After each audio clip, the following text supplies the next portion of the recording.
Après avoir dit maladie vénérienne du nom de Vénus, déesse de l'amour, et chuchoté maladie honteuse, on a parlé de maladie transmise sexuellement, ou MTS. Mais comme plusieurs de ces maladies peuvent se transmettre autrement, on utilise plus couramment l'expression maladie sexuellement transmissible, ou MST. Dans le monde entier, les MST posent un problème sanitaire important. Elles sont une cause majeure de stérilité chez les femmes.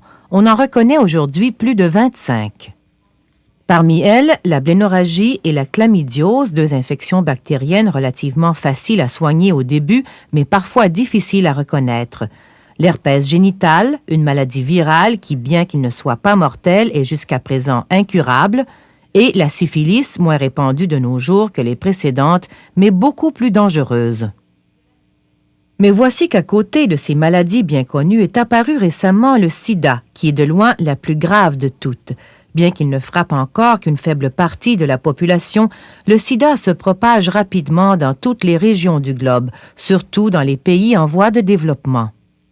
La diversification des pratiques sexuelles et l'augmentation des relations sexuelles avec des partenaires d'occasion, surtout chez les 15 à 30 ans, créent une situation où, à l'échelle globale, les MST progressent régulièrement. Certains spécialistes de la santé parlent même d'épidémie.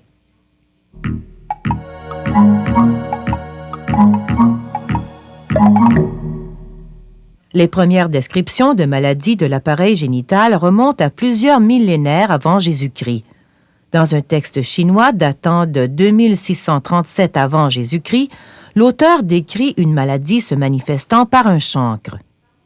Environ 1000 ans plus tard, des papyrus égyptiens font état des symptômes de la blénorragie. Toutefois, il ne semble pas que les Égyptiens de l'époque aient su comment se transmettait cette maladie. Ce n'est que vers le 14e siècle que l'on parvient à en faire clairement le diagnostic et à en connaître le mode de contagion. Après avoir fortement baissé au début des années 40, avec notamment la découverte de la pénicilline, le nombre de cas de MST a amorcé une remontée vers le milieu des années 50 pour atteindre des proportions inquiétantes aujourd'hui.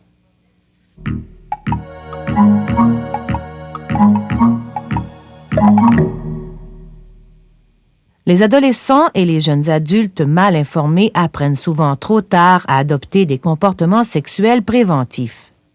Même si certaines MST comme la syphilis, la blénorragie ou la chlamydiose réagissent bien aux antibiotiques, ces maladies ne doivent pas être prises à la légère, d'autant plus que certaines d'entre elles, comme le sida, sont mortelles.